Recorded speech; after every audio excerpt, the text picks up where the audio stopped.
just be vibing, reaching for something within you. I know you feel this movement right here.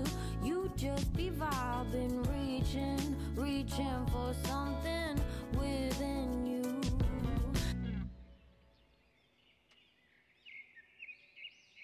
Hello everyone, good day. This is Miss FB and today is Sunday, of course. Wala man tayo work and weekend man karon, so we need to relax also. Okay pa ba mo diha tanan?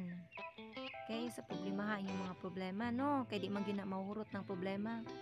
So let us also make ourselves nga kanang free from problems or maybe na problema but hindi na to una-unaon kay saon na lang, di ba?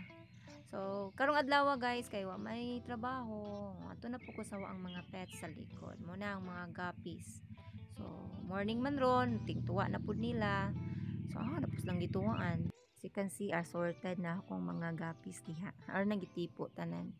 And yay! Nana po ta sa akong rancho. Mga baboy na kayo akong mga rancho guys. If you have time, you can visit me here and then kakita mo sa ang mga buhi nga ranchos and oranda napoy goldfish na nasagol.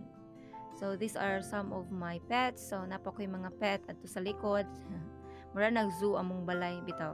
Not to the extent nga zoo na gyud, but I have lots of kanang pets gyud diri sa balay. So muna ako ang rancho, female rancho. So dali ra kayo siya ning tubo. Or ko man ang ipasagdan sa likod. And of course, di ko nga pasagdan nga di tuwaan nagyapon ako. So as you can see, mga tambok worker akong mga rancho.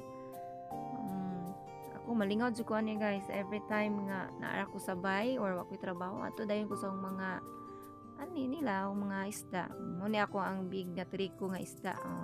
Bae po na siya. So mana siya guys, aho ang lingaw sa balay. Wala na siya.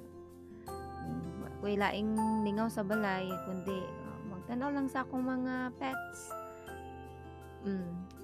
And then karon kay wa may trabaho lagi, so nara ko nag video sa amo ang gawa sa balay. Pati sa ang pagumangkon video na dayon. Bitaw daghan mig pati diri sa balay misikin say mangayo pangayo mo sa ang pagumangkon. And by the way, mao ni ako ang na-rescue nga kitten. Mao ni si Waffles. Ang gwapa kaayo. Wait guys, mo ni si Aki, laki ni nga kanang chowder Tzu. Chowder mix terrier and Shih Tzu. Og kani po diyang manghod si Aurora.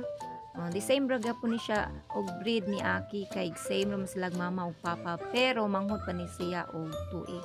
Anyway guys, kani ni si Aurora na ni siya anak na inbreedan man ni siya sa amo ang Aspin. And then ilahang result, ilahang anak is dili normal, dili trainable, I mean. Then wala na ako na video hi, but next time maybe mo take og video next time.